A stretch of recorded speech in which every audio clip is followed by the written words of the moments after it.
चलिए एक बात मान लेते हैं कि एक चौक है, इस चौक का नाम है केंद्र चौक, इस चौक का नाम है केंद्र चौक। अब एक आदमी मेरे पास आया और उसने कहा कि सर हमको केंद्र चौक से ठीक 50 मीटर की दूरी पर एक घर चाहिए।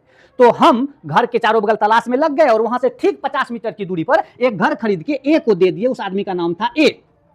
अब जैसे ही ये बात पता चला कि चौक से 50 मीटर की दूरी पर ए ने घर खरीदा है, तो ए का भाई को भी रहा नहीं गया। वो बोला हम भी ए से कम नहीं है, भाई भाई में तो वैसे भी कंपटीशन चलता है। तो बी बोला सर हमको भी ठीक 50 मीटर की दूरी पर ही घर चाहिए केंद्र चौक पर से। और मेरे पास आया और बहुत बोला, तो हम और देखे प्लॉट और बोले रे बी तुम यहां अपना घर ले लो। और बी को यहां पर घर मिल गया और वो भी केंद्र चौक से ठीक 50 मीटर की दूरी पर था। जब ये बात पूरा समाज में फैला तो ए और बी का सौतेला चचेरा ममेरा फुफेरा सब भाई सब फुल कंपटीशन के हिसाब से सब दौड़ले दौड़ले मेरे पास आया। मेरा बिजनेस तो बढ़ गया, लेकिन सबको ठीक केंद्र चौक से 50 मीटर की दूरी पर ही घर चाहिए। तो हम भी बहुत दिमाग लगाए और सोचे सबको घर देंगे और ठीक केंद्र चौक से 50 मीटर की दूरी पर ही देंगे। तो यहां पर एक केंद्र चौक से 50 मीटर की दूरी पर एक घर यहां भी खरीद लिए हम और एक घर यहां भी खरीद लिए। और इस प्रकार से जितने भी लोग मेरे पास आए सबको केंद्र चौक पर से बिल्कुल समान दूरी पर हम एक एक घर खरीद कर देते गए और सब बिल्कुल खुश हो गया कि सबको केंद्र चौक से समान दूरी पर घर मिला।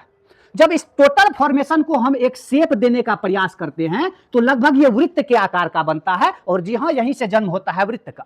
वृत्त कई बिंदुओं से मिलकर बना एक ऐसा आकृति है जो किसी निश्चित बिंदु से समान दूरी पर मौजूद होती है। अब A B C D E F जितना भी भाई था सबका घर इस चौक केंद्र चौक पर से समान दूरी पर रह गया। अब इस चौक पर अगर मान लीजिए हम अपना एक मेडिकल भी खोल देते हैं तो सी को वहां पर आने में, डी को वहां पर आने में, ए को वहां पर आने में सबको दूरी समान रहेगा और सब कंपटीशन में हमारे दुकान से सामान खरीदेगा। तो इसे सर वृत्त बोल दिए। ये जो घर सबका देख रहे हैं चारों बगल, इसको हम लोग परिधि कहते हैं। ये जो चौक है इसको हम लोग केंद्र कहते हैं। और केंद्र से परिधि के किसी भी घर की दूरी हमेशा बराबर होती है।